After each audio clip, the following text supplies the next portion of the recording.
আসসালামু আলাইকুম এভরিওয়ান। আজকে আমি রান্না করব পাঙ্গাস মাছের মাথা দিয়ে মাশকালাইয়ের ডাল। এখানে আমি পাঙ্গাস মাছের মাথা নিয়েছি এবং লেজ নিয়েছি, 2 কাপ মাশকালাইয়ের ডাল নিয়েছি। এখানে আমি সবার আগে মাছগুলো রান্না করব। তার জন্য আমি এখানে আগে মাছের মধ্যে পেঁয়াজগুলো নিয়ে নিলাম, তারপর দিয়েছি আদা বাটা, রসুন বাটা এবং পরিমাণ মতো দিয়েছি জিরা বাটা, হলুদ দিয়েছি 8 চা চামচ, স্বাদ মতো লবণ দিয়েছি এবং গুঁড়ামরিচ দিয়েছি 2 চামচ। তারপর পরিমাণ মতো তেল দিয়ে মাছটিকে ভালো করে মেখে নিয়েছি। তারপর মাছের মধ্যে পরিমাণ মতো পানি দিয়ে ভালো করে রান্না করে নিতে হবে। এখানে আমার মাছ রান্না প্রায় হয়ে গিয়েছে। এখন আমি মাশকালাইয়ের ডাল রান্না করব।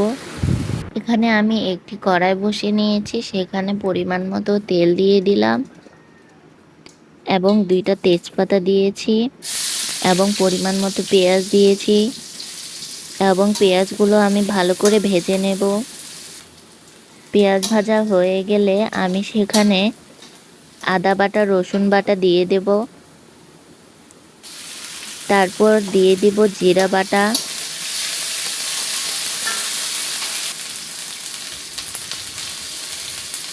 এখন ভালো করে ভেজে নেব এবং পরিমাণ মতো পানি দিয়ে দেব।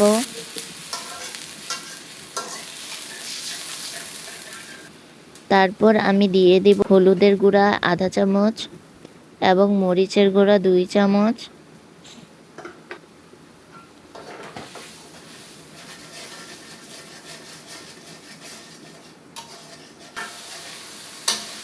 তারপর আমার মশলা প্রায় ভাজা হয়ে গিয়েছে। এখন আমি এখানে দিয়ে দিব মাশকালাইয়ের ডাল। এই মাশকালাইয়ের ডালটি ভালো করে কষায় নিতে হবে।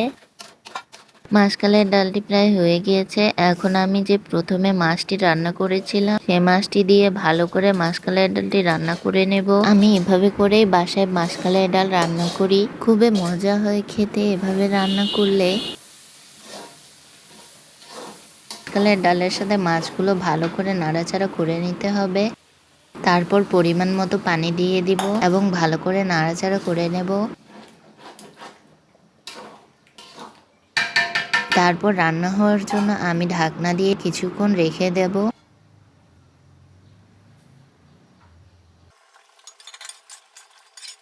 আপনারা দেখতেই পাচ্ছেন আমার মাশকালাইয়ের ডালটি প্রায় রান্না হয়ে গিয়েছে।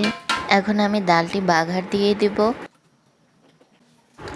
এখানে আমি বাগার দেওয়ার জন্য নিয়েছি জিরা, পেঁয়াজ কুচি এবং রসুন।